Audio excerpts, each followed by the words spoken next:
J'ai fait encore le coquin, et oui, j'ai vu le nouveau film Disney Raya et le Dernier Dragon, déjà disponible. Pas en France. Bref, autant en parler de suite.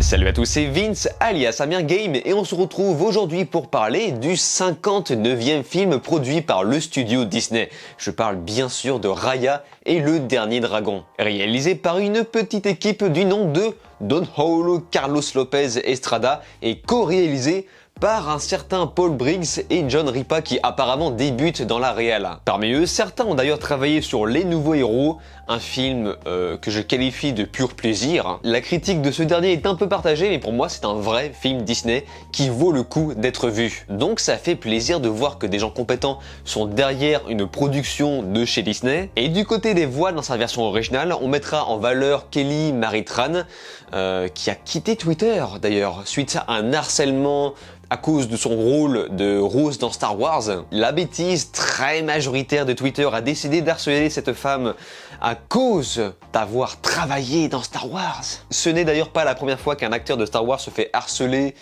juste pour avoir joué dans un de ses films. Bref, Kelly Marie Tran a décidé de quitter la sphère de Twitter malgré le désaccord de ses agents. Je rappelle que l'agent d'un acteur à Hollywood est un cancer à lui tout seul, mais j'espère que beaucoup d'autres acteurs prendront exemple sur ça. Pour en revenir à Raya et le Dernier Dragon, il a été prévu à l'origine pour le 3 mars 2021 dans les Pays-Bas, avant d'être diffusé aux États-Unis 2 jours après. Et c'est le cas, le film est bien disponible en Amérique en simultané sur la plateforme Disney+, mais avec un supplément Premier Access. Le film deviendra finalement gratuit pour les abonnés le 4 juin, comme d'habitude en réponse au méchant Covid. Donc ça, je le rappelle, c'est pour l'Amérique. Donc la question se pose, qu'en est-il de la France? Bien sûr qu'à l'origine, on devait être synchro avec les Américains, mais Disney a jugé bon de repousser le film pour le 14 avril, pour une éventuelle sortie au cinéma. Le problème, c'est que quand notre ministre de la Santé évoque une éventuelle réouverture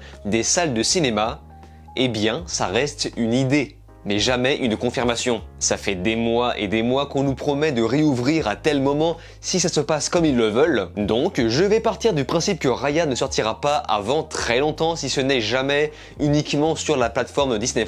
Bref, les informations bougent dans tous les sens et si ça se trouve, au moment où je vais publier cette vidéo, les informations auront encore changé. Mais heureusement qu'il existe une alternative à ça, c'est-à-dire utiliser un VPN pour s'approprier de l'abonnement de Disney+, avec leur Premier Access. Donc ça, c'est la méthode, disons, tolérée. Mais est-ce que j'ai utilisé cette fameuse méthode?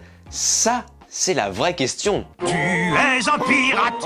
Bref, Raya et le Dernier Dragon nous emmènent dans le continent de Kumandra, un pays inspiré de la culture asiatique divisé en 5 régions différentes suite à un conflit de guerre. Ces 5 tribus vont se déchirer jusqu'à l'arrivée d'une guerrière sans défaut du nom de Raya, en quête pour retrouver le Dernier Dragon de leur monde afin de rétablir l'équilibre. Même si l'univers fantasy tel qu'il est présenté fait saliver, l'histoire n'en reste pas moins un peu prévisible. Mais ceci dit, ce n'est pas si grave. Voilà, moi personnellement, à chaque fois que je regarde un film Disney, je pars toujours de ce constat et je ne suis jamais déçu de ce point de vue. Ça va donc aborder le thème de la discrimination avec le peuple déchiré par différentes idéologies. Donc chaque peuple n'aura pas la même culture, la même façon de s'habiller, la même façon de penser. Ils vont développer des croyances différentes à partir du mythe autour des dragons et c'est une très bonne façon d'extirper l'aspect manichéen qu'on voit très souvent dans les films Disney. Ceci dit, ça sera quand même raconté de façon très linéaire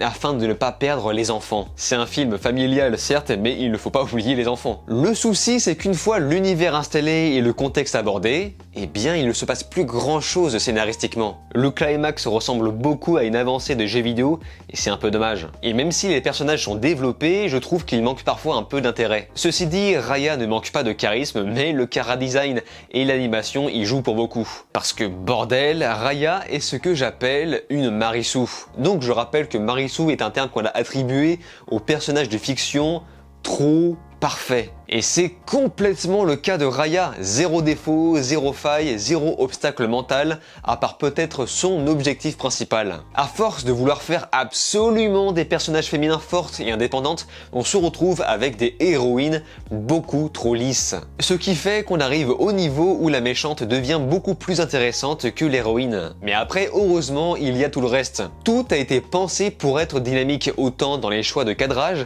que dans les transitions de montage. Et comme d'habitude, Disney va faire preuve d'une grande finesse graphique. Mais personnellement, c'est encore et toujours l'animation qui me fascine. Le dynamisme rend les personnages vraiment drôles et attachants, comme par exemple avec la fameuse mascotte. Enfin, dans tous les films Disney, il y a la mascotte super mignonne. Donc, comme d'hab, ça marche, même si ce n'est pas ce qu'on a vu de mieux. Mais en tout cas, certaines séquences relèvent presque de la démo technique. Autant dire que je me suis pas mal rincé l'œil. Côté doublage, j'apprécie beaucoup la VF de Raya. Par contre, Géraldine Nakache en Sisu, ah, désolé, mais ça ne marche pas. Enfin, on dirait presque des fois qu'elle s'endort littéralement sur son micro. Alors que la VO à côté est flamboyante et explosive, dynamique. Mais bon, de toute façon, je sais que ça ne dérangera pas plus que ça les gens. Et surtout les enfants. Hein. L'important est que les dialogues marchent, c'est pimpant, rythmé et parfois amusant. Et toujours dans la partie sonore, la musique, elle, propose des sons d'ambiance très Disney, très corrects, mais peu marquants. À part peut-être un thème en particulier. Mais en tout cas, James Newton Howard est très loin d'être un clown. Je ne dirais pas que c'est un grand monsieur dans le milieu, mais ça reste un monsieur. Me concernant, j'ai toujours un attachement pour les productions d'animation de chez Disney, et Raya n'échappe pas à la règle, même si à chaque fois on est toujours loin d'un film d'animation Pixar. Donc même si ces films parviennent à me faire de l'effet, eh bien je crains de voir classer Raya et le Dernier Dragon dans la case des Disney pas ouf, même si ça reste très largement correct. Mais clairement là je trouve qu'on est en dessous d'un Reine des Neiges et très en dessous d'un Réponse. Ceci dit, regardez-le quand même, c'est très agréable à voir. Si vous avez la patience de voir si le film va sortir un jour ou non au cinéma. Mais si vous avez déjà vu le film et avez déjà un avis, n'hésitez pas à m'en faire part dans les commentaires. Comme d'habitude, je lis et réponds à quasiment tout le monde. Sur ce, on se laisse ici. N'oubliez pas de vous abonner à ma chaîne YouTube, cliquez sur la cloche, likez, partagez et de regarder mes autres vidéos. Je vous dis alors ciao et à la prochaine.